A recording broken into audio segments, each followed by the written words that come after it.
The Liberal government just locked in their 2035 ban on gas-powered cars. Within a decade, you won't be allowed to buy a new gas-powered vehicle in Canada. Why? Well, Carney and the gang are claiming it's a bold step to save the planet, but that's just not true.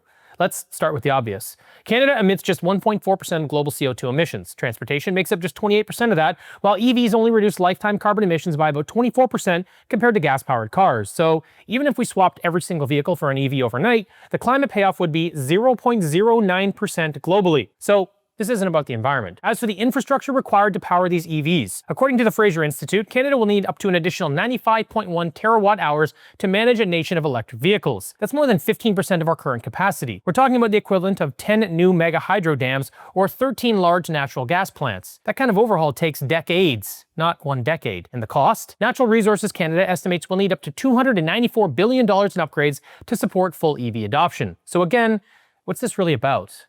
Well, control. The EV mandate is one piece of a much bigger puzzle intended to limit mobility. A puzzle that includes 15-minute cities, digital IDs, central bank digital currencies, and a growing web of censorship laws. You've heard about 15-minute cities, sold to you as a cute, eco-friendly neighborhood where everything you need is just a short walk away. What they don't tell you is that they're designed to limit your mobility, and this is not conspiratorial. It's literally the whole idea. Everything you need within 15 minutes. But what happens when you've exited your zone too many times? In the UK, they've launched multiple pilot projects called traffic filter systems, where if you exceed your permitted allowance of entrances and exits, you pay fines.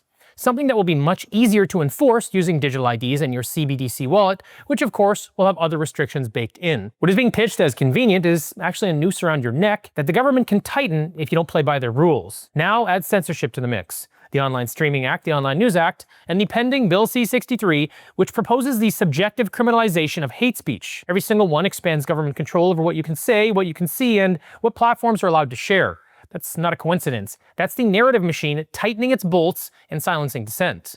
And why are they doing this now? My guess is they know what's coming. In today's climate, housing is unaffordable, food prices are obscene, wages are stagnant, and the average family of 4 is going $8,000 further into debt every year just to survive in this country. However, what's coming could be a much bigger problem. A federal report from Policy Horizons Canada openly admits that by 2040, some Canadians may be foraging for food. Not because of some apocalyptic disaster, because of widening inequality. They describe a country split between haves and have-nots, where upward mobility is almost unheard of, and people are pushed to the edge just to survive. So, this is not about emissions or the climate. This is one piece of a mobility lockdown strategy disguised as environmental policy tied to a system of digital surveillance and economic control. It's a slow, methodical power grab by a government that knows the social contract is breaking and wants total control before people wake up.